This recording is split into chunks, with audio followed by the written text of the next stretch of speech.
तपस का रुख करेंगे। सबसे पहले तपस, वहां के हालात क्या हैं हिंदुओं को लेकर? सबसे पहले अभी ताजा हालात बताइएगा, इस वक्त क्या चल रहा है वहां पर?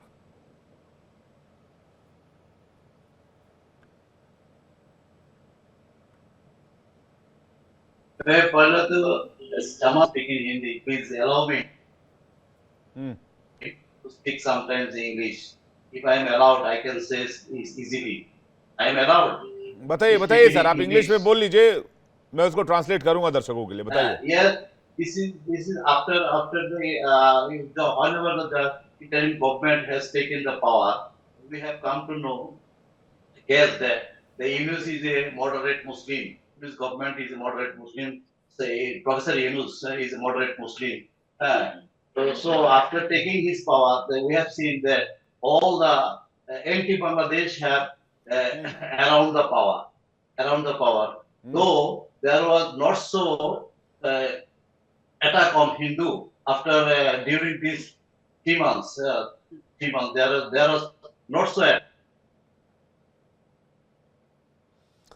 जी, आप कह रहे हैं कि मौजूदा सरकार के ताकत में आने के बाद इस तरह के हमले As हमले we बढ़े हैं? see, as we have seen in the tenure of my yes. district, in जी। nowadays last 3 or 4 days, मंदिर में हमला चलता मंदिरों पर हमले बढ़े हैं। चूंकि आपकी आवाज ठीक से नहीं आ पा रही, मैं सिद्धार्थ यादव जी के पास जा रहा हूं। सिद्धार्थ यादव जी, सवाल कांग्रेस पार्टी की तरफ से उठाए गए, सवाल पीडीपी की तरफ से उठाए गए कि भारत उतनी कोशिश नहीं कर रहा है जितनी कोशिश भारत को करनी चाहिए वहां पर अल्पसंख्यकों पर हो रहे अत्याचार को रोकने को लेकर।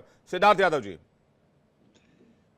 देखिए, अभी जो कुछ राज्यों के परिणाम आए हैं उसके बाद देखने को मिल रहा है कि कांग्रेस पार्टी के कुछ नेताओं के स्वर बदल रहे हैं।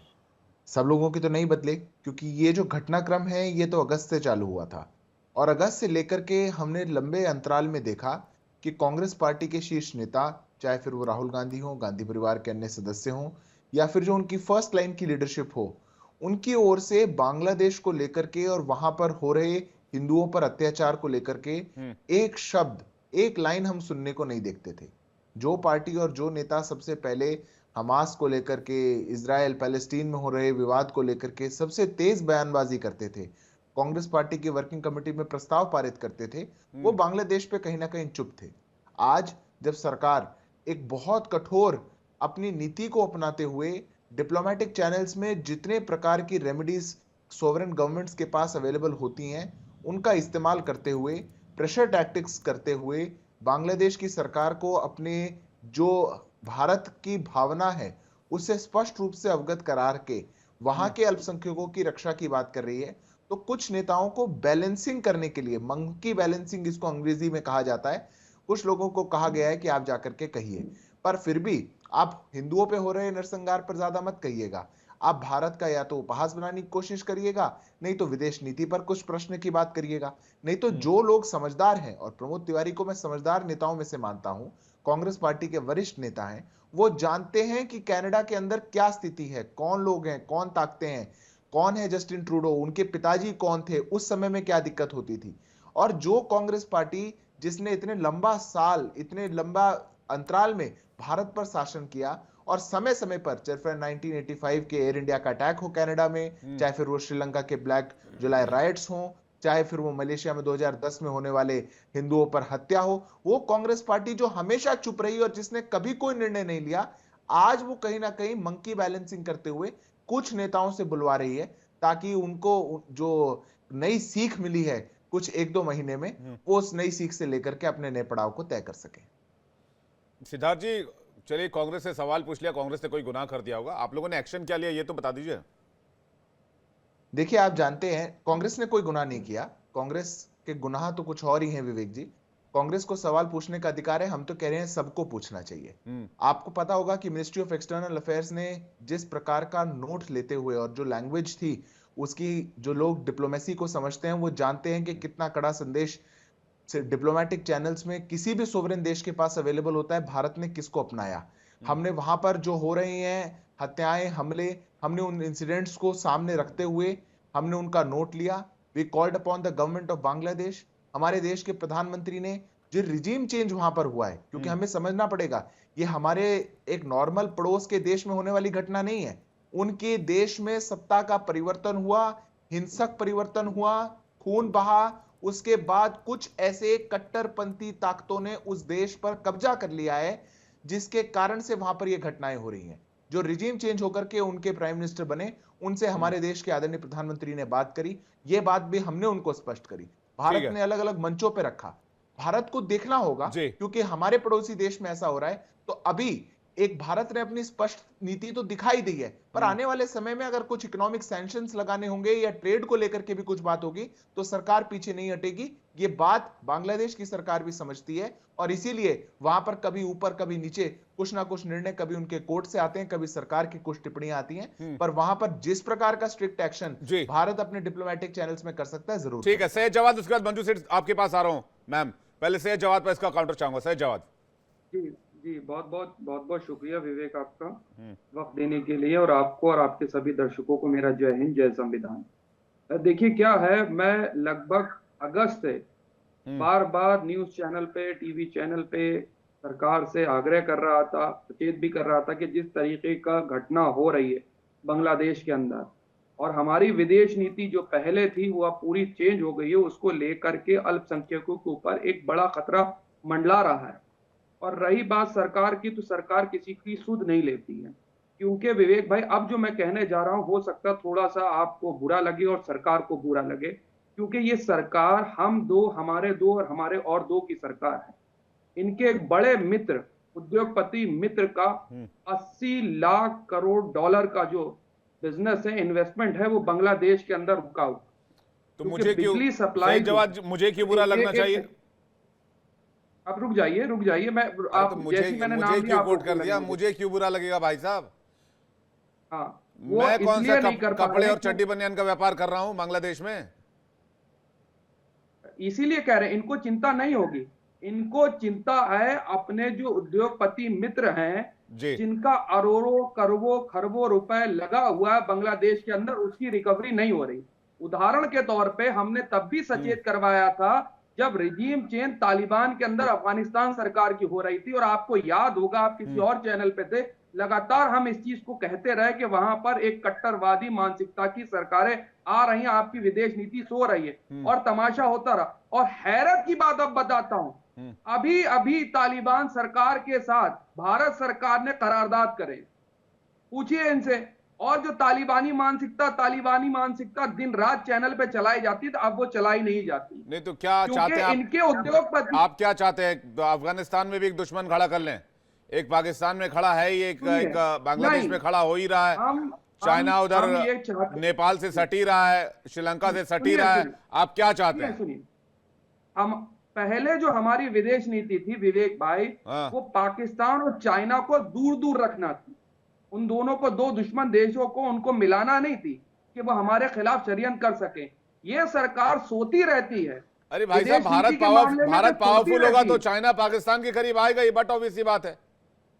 नहीं, ऐसा नहीं था। भारत पहले भारत पावरफुल, पहले भारत इतना पावरफुल नहीं रहा होगा शायद। था नहीं था। अरे भाई, उसी पाकिस्तान के तो 2 टुकड़े कर दिए थे, इतनी पावरफुल, और सबसे बड़ी पूरी सेना ने आकर के सरेंडर कर दिया था, आधी सेना आके। ये थी ताकत।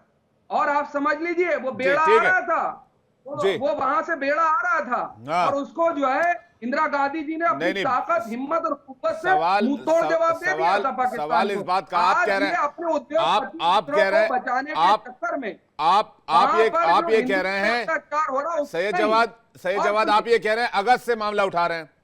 अभी सीए का नाम ले लूंगा तो आप लोग उछलने लग जाएंगे कि भाई सीए का नाम कैसे ले लिया। अगस्त से मामला उठा रहे तो एक आध बार पार्लियामेंट में बोल दिए होते।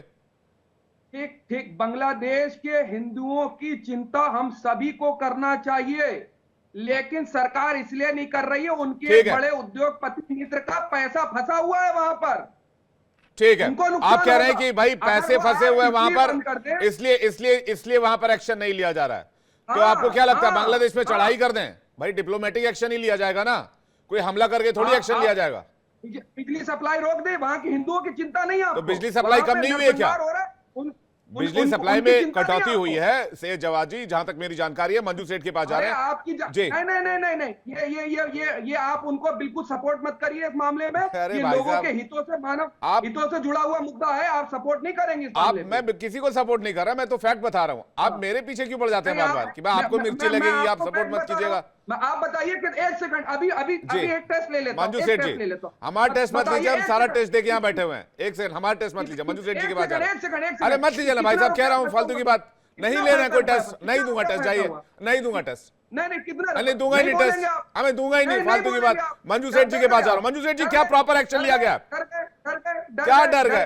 ये डर गए वाला खेल मेरे साथ मत खेलिए। हिंदुओं की इतनी चिंता होती तो पार्लियामेंट में इस मुद्दे को उठाया गया होता, पार्लियामेंट में इस मुद्दे को उठाया गया होता। अगस्त से मामला चल रहा है, डरा कौन है आपको पता है। मैं भी जबान खोलूंगा तो तकलीफ आपको हो जाएगी। मैं जा रहा हूं मंजू सेठ जी के पास। डरा हुआ कौन है, किसके नैरेटिव, किसके साथ जा रहे हैं जी? ठीक है, मैं इस वक्त पंजाब का रुख कर रहा हूं। वहां से एक बड़ी खबर आ रही है, वो दर्शकों को बताएं, लेकिन मंजू सेठ का रुख कर रहे हैं पहले। मंजू सेठ जी, क्या प्रॉपर डिप्लोमेटिक चैनल से एक्शन लिए गए हैं अभी तक? कितना प्रेशर इंडिया की तरफ से बिल्ड किया गया? सौरभ जी, इसके बाद आ रहा हूं। बिल्कुल, जो डिप्लोमेटिक उसके विदिन है, उसके स्कोप के विदिन है, पूरा एक्शन लिया गया है। इससे ज्यादा बिल्कुल जाके वहां लड़ाई थोड़ी ना कर सकते, अटैक थोड़ी ना कर सकते। फिलहाल सिचुएशन क्या है मंजू जी? इस वक्त सिचुएशन तो बिगड़ती चली जा रही है, जो हम देख रहे हैं बांग्लादेश में, और ये मुझे लगता है अभी जल्दी सुधरने वाली नहीं है, क्योंकि वहाँ की जो एलिमेंट्स हैं इस वक्त सरकार में भी, और जो मेन इन्फ्लुएंस है वहाँ पे इंटरिम सरकार में, और इन्होंने जो इतना जो उनकी जो एक इस्लामिस्ट पार्टी जो थी, जो थोड़ी कट्टरपंथी पार्टी या ऑर्गेनाइजेशन है जो जमात इस्लामी की, उसको उन्होंने बिल्कुल अपर हैंड अलाउ कर दिया, और हम देख रहे हैं कि क्या हो रहा है। और ये बिल्कुल और हमने आज एक रिपोर्ट ये भी पढ़ी कि जो एक जर्नलिस्ट थे वहाँ पे, उनको भी बोला कि इंडिया क्यों, आप इंडिया जाओ, आप आप इंडिया को सपोर्ट कर रहे हो, आप बांग्लादेश को इंडिया में मिलाना चाहते हो, एक्सेट्रा, और उनको भी अटैक करने की कोशिश की। तो इस किस्म की चीज़ें वहाँ पे, और इनको जो प्रीस्ट है उसको अरेस्ट किया है, ये भी बिल्कुल एक, और उनके साथियों को भी। और मंजू जी, इसमें दो चीजें हैं। मैं आपसे बड़ा एक इसी लाइन पे थोड़ा सा और आगे जाके एक सवाल पूछना चाहता हूं। चाइना ने जब अटैक किया तो चाइना का सबसे बड़ा गुस्सा इस बात को लेकर था कि आपने दलाई लामा को तिब्बत से जो निकले थे उनको शरण दिया हुआ, और इस बात से चाइना बहुत नाराज था और 62 की जंग हुई।